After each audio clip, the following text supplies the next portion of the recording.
हम जहाँ जिस स्कूल में भी शिक्षा लेते हैं वह हम सभी के लिए शिक्षा का मंदिर होता है।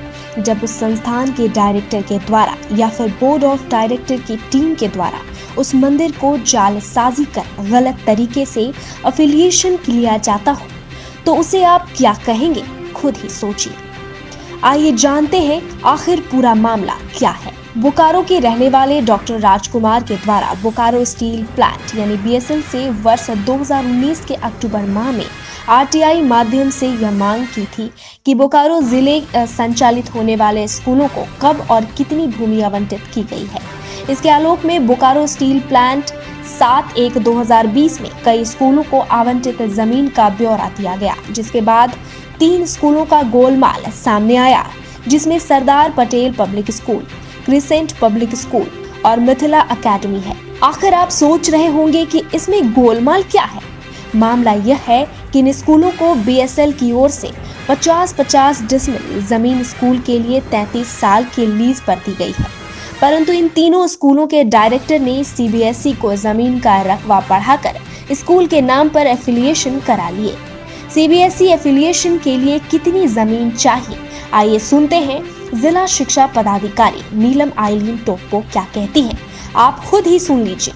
हाँ, ये मामला अभी संज्ञान में कुछ एक आध दिन पहले हम लोगों ने अखबार के माध्यम से ही जाना कि बहुत से विद्यालय इस तरह से इनके द्वारा किया गया है।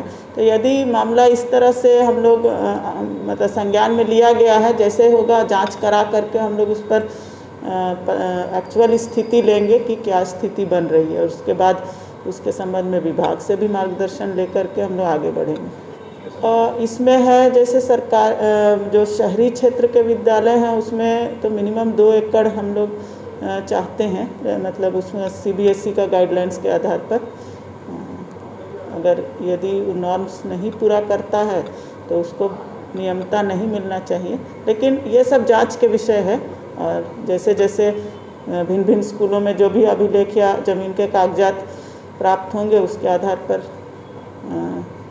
आगे काम करें। डॉक्टर राजकुमार बताते हैं कि इसमें स्कूल प्रबंधक के द्वारा जमीन का गलत पेपर प्रस्तुत कर सीबीएसई से एफिलिएशन करा लिया गया है।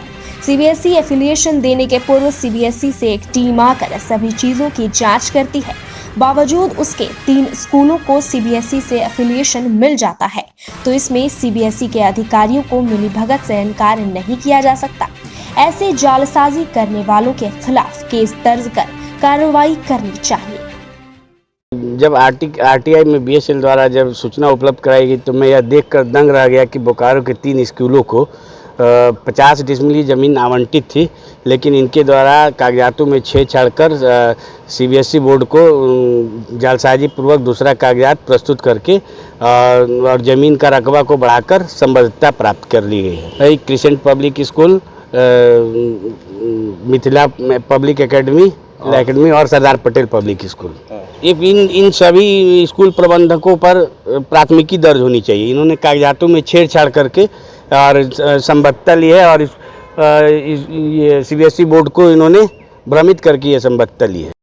अरे आज क्लास दीपू के रूम में? हाय मैम, कल रात से इसको पेट दर्द है तो सोचो।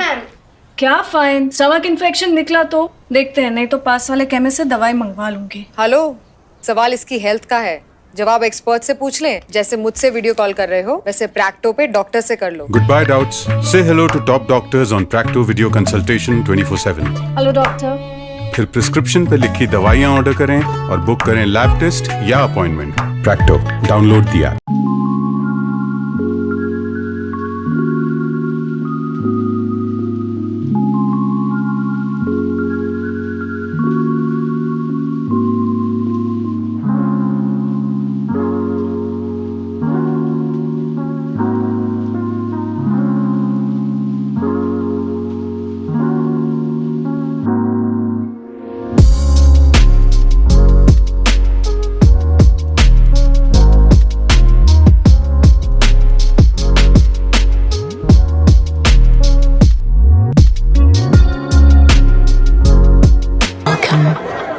You've never known. Welcome to a journey you've never imagined. Welcome to Arabia, Saudi.